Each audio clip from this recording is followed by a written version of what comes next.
former White House Chief Strategist Steve Bannon has urged Prime Minister Scott Morrison to toughen Australia's stance against one of our nation's strongest trading allies, China.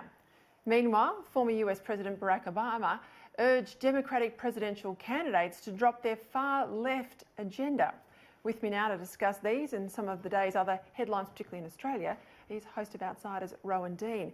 Hi, now, Peter. I don't often quote Steve Bannon. I think there are edges of Steve Bannon's politics that don't really relate into Australia all that well. But no one can doubt his political acumen, particularly working with Trump, getting him into the White House and settling in.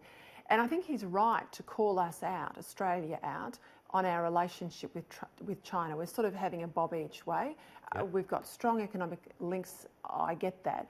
But he's saying we've really got to step up to the plate in a strategic sense, intelligent sense as well. Well, the great thing about Steve Bannon is he just calls it out. He doesn't care about all the political correctness. That's what made, he recognised that in Trump, and that's what made Breitbart, for example, so successful, that he would just say this is what the reality is, and I'm sorry that it's politically unpalatable, but that's the reality. And he's right. The reality is Australia's played this very kind of coy game for a long time where we tell the Chinese, you know, in backroom meetings and things, we're a bit worried about your human rights, but we're not really. So we're saying that we're worried about it, and then we carry on trading because basically we've been greedy as a nation, and we've said we want that wealth, we want that investment, and we don't really care about the fact that a lot of China's, for example, workforce work in virtually slave-like conditions, that every time you buy something that is manufactured in China, we don't care that they don't have union representation, we don't care that they don't have minimum wages and all this sort of stuff. We're quite happy to just get the cheaper goods. So that's been the relationship. It's been a dishonest relationship. It's been an arrogant relationship on our behalf, as well as on their behalf, because they have assumed, the Chinese have assumed, quite rightly, that so long as the Australians are making money, they don't really care. They say that they care about human rights, some of the things they don't really.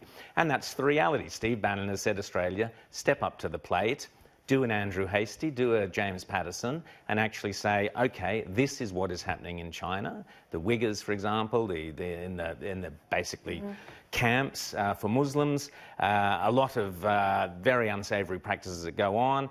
We've got to call it out, and then we've got to say this is who we are trading with, and people have got to understand that if you're buying these goods at these prices or you're selling to the Chinese, that comes with it. Let's listen. I think I've got a grab there of what Steve Bannon actually said. We'll come back to it because I think businesses are on the hook here as well, Rowan. If we don't, in wisdom, confront them on information warfare, like Huawei and all the media that they do, the propaganda, if we don't confront them on economic warfare today, and stand by our freedom and stand by the rule of law, this will slide to kinetic warfare. And where this war is going to start is going to be in the South China Sea. Australia has to understand they're the absolute tip of the spear geostrategically and how this plays out. Okay, I support his view on the South China Sea. I, for a long time, advocated freedom of navigation exercises. The US does it. Dennis Richardson said yesterday in The Australian that Australia should do it. Andrew Hastie, I asked him last night, said Australia should do it. I doubt they will. I don't think there's much of a spine between our foreign minister and our defence minister. But your point there about business and having our cake and eat it too, and buying our silence. I have sat in meetings between prime ministers and, in this case, President Xi, and I have heard human rights discussions, and they have been genuine. Right? And I don't know about officials way down the food chain. Sometimes they are the line of least regret, and they let things slide. But it's been genuine, that dialogue at ministers level, at prime minister leader level. What worries me, that any time I've seen governments speak up on the issue of China, there's been a barrage of input and calls and lobbying and none so subtle persuasion from big business types in this country in particular, big names that we would all know, who don't want us to speak up on the China issue because they make too much money. And not only business people, look at former politicians. Paul Keating yesterday speaking, saying, and we know Paul Keating... Now, let's be honest. Absolutely. He's made lots of money out of the Chinese. As did Bob Hawke. Bob Carr as well. As did Bob a lot of people have done left politics and done very well out of China. And so they don't want to upset that boat. So we saw, if you just take the islands, so the Spratly Islands, if you go back to 15, 20 years, first of all, we were being told, oh, don't worry, it's nothing to worry about. They're not really building anything on the islands. They're just fixing up a couple of atolls. And people who were saying, no, they're militarizing these islands. Don't be so outrageously right-wing. Don't be such a warmonger. No, they're not. No, they're not. It's all perfectly peaceful. You know, then it went on, well, yeah, maybe they are building a few runways, but it's nothing to worry about. Then it was, oh, yeah, they've militarized all the islands. Oh, yeah, they claim they own them now. So it has followed a very clear progression. And we've just at every stage just rolled over. And you're right, a few people have said, let's run a boat through there, see what happens.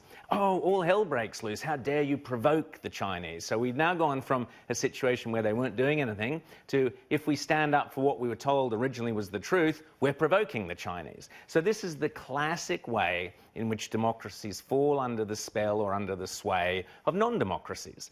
And as a democracy, we owe it to ourselves and to our forebears who fought for this democracy to stand up when undemocratic forces are leashed that may affect us. And Bannon is right that we are the tip of the spear because the boats going through there are critical to our industry and everything else. They are, and it doesn't have to be an either-or proposition. I think we can do this with nuance. Sure. We have our free trade agreement. We should be free to speak our own mind. I agree with that. But what I did find was pretty interesting comments by Paul Keating lecturing Canberra, saying that the Morrison government's really got to step up. They're not doing enough on relationship repair. But of course, and I'm reminded, he sits on the board of the Chinese Communist Party's controlled construction bank. So he speaks with a bit of a forked tongue. Yes, and there is a conflict of interest in there. But we have to be realistic, and there is no reason. It's interesting, Tony Abbott had a great line about cold peace. Now, Steve Bannon there was talking about a kinetic war. I mean, let's hope it never comes to anything like that. Tony Abbott has nuanced it more as a cold peace, where we're at peace, we trade, but we do protect our strategic interests. And protecting those strategic interests includes, even though the government denies it, for example, things like not giving 99-year leases to our most northern harbour to the Chinese. We have to be more critical and more strategic in our thinking about how we operate at that level with the Chinese. Yeah, it's interesting, this whole debate about the foreign influence register. I would love to see a register in this country where former politicians, and yes, they don't have any technical power in the parliament, but particularly former politicians, and very importantly, former heads of department have to publicly declare their relationships with foreign countries in a way that really discloses the various organs or agencies that they take funding from and the relationships that they have, because I don't think that's as transparent as it could be. And you're right as well, that if a Prime Minister does stand up to a leader like Xi Jinping, they will take notice. It's the kowtowing and the running around and being nervous to say anything that those sort of totalitarian regimes don't respect. They think, well, you're weak, we'll take advantage of you. But if you're strong enough to do a hasty and stand up and say, actually, we're calling this out, they sit up, they take notice, and by, for example, banning Hastie and James Patterson from going there, all they've done is validate what Hastie and Patterson are saying. I did say to someone in the intelligence community, I am surprised that the Chinese had that own goal, because they could have accepted both these men into their country, sucked everything out. We're not so bad, we're fine. They would have had every room bugged, surveillance, phones, etc. They could have got a lot of information, and they've said no. So there you go. And I think it's to their discredit that they did that.